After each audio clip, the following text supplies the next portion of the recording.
everyone, today I'll be showing you guys how to do a simple but cool looking landscape environment piece. It's just going to be a sunset and mountains in the springtime. So I'm starting out by just laying out the colors directly onto my paper, and I'm starting out with a dark blue at the top along with a bit of bright red because I want to make the clouds a bit purple. So I'm just mixing the blue and the red to make a dark purple that will be the base for my cloud tops. Now I'm just marking out where my sky will start and end with the blue and making it vaguely purple, just so that it matches the whole vibe that I'm going for.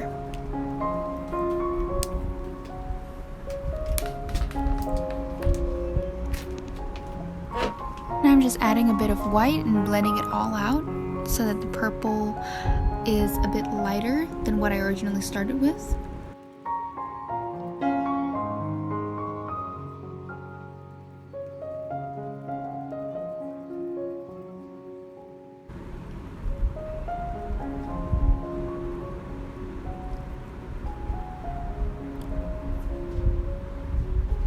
Now I'm just blending out the orange and white that I set in the middle of the sky area, which is going to be where the light from the sun is going to be radiating. I'm just going to fill out all the white space with this same color and blend it all out later.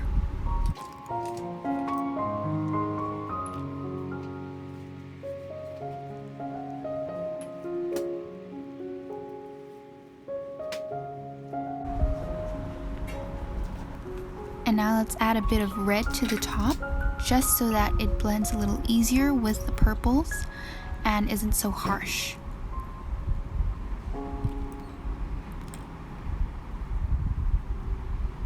Now we've got a nice pink sky from blending the yellow and the red earlier.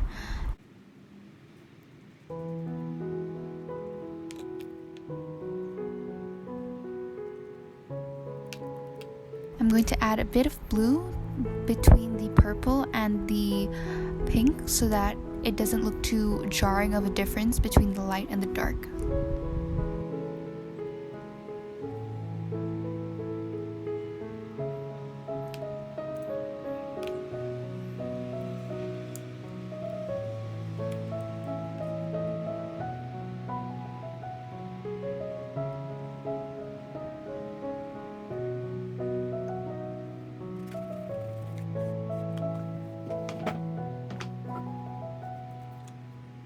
I'm going to add a bit of white to the center, which is where our sun is going to be.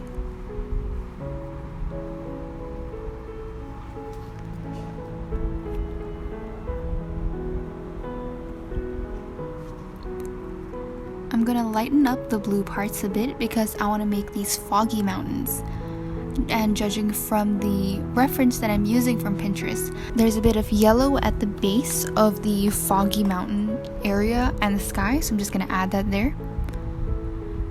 And all I'm doing now is just adding white because it helps to blend everything and tie it all together.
And now I'm deepening the bottom of the horizon area with a bit of deeper orange, not so much the lighter yellowy orange that we started with.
Vibrant.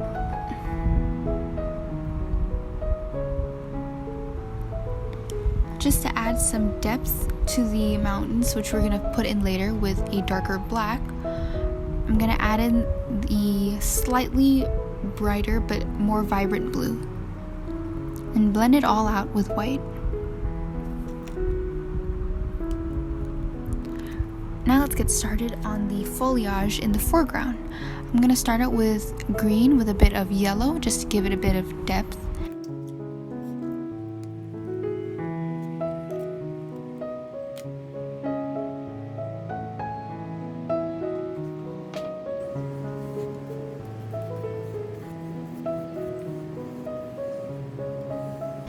And then we're going to add the darker woods in the background with a bit of black. Now I'm just shaping out what the general layout of the bushes will be like. So I'm putting out a border with the lighter areas of green, and then I'll put in darker areas of green behind that, just to show that this is the end of one bush and the start of another. And for the mountains, I'm just making a sort of wiggly U shape with black and then blending it out with the blue and white.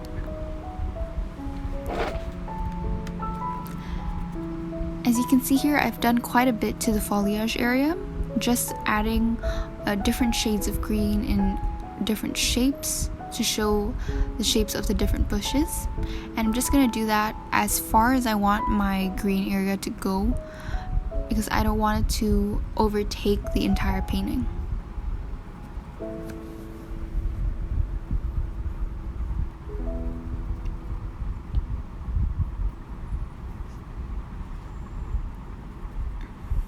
Now I'm going to get started on the clouds.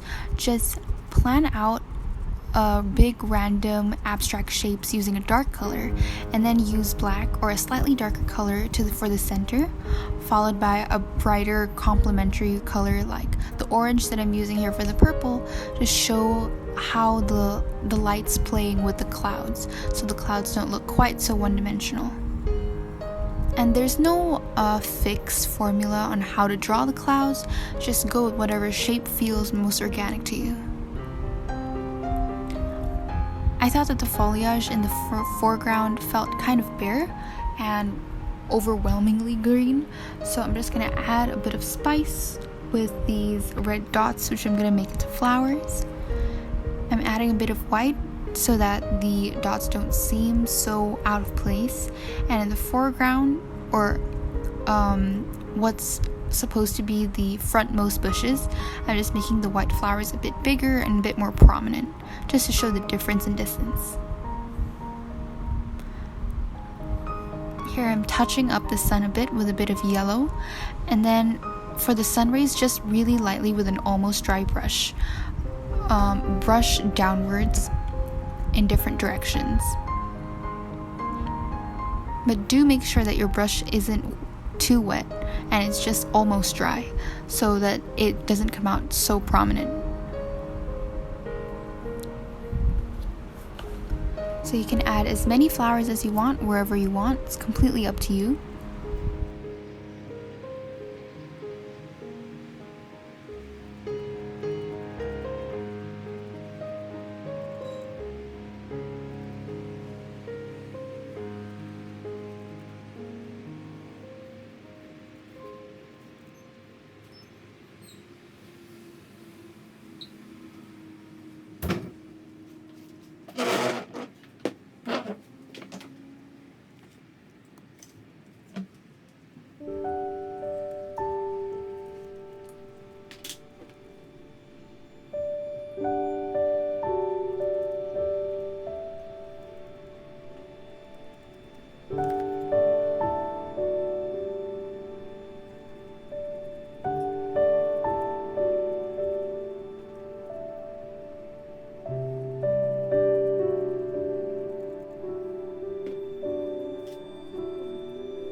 Thank you so much for watching, and I'll see you in my next video. Bye!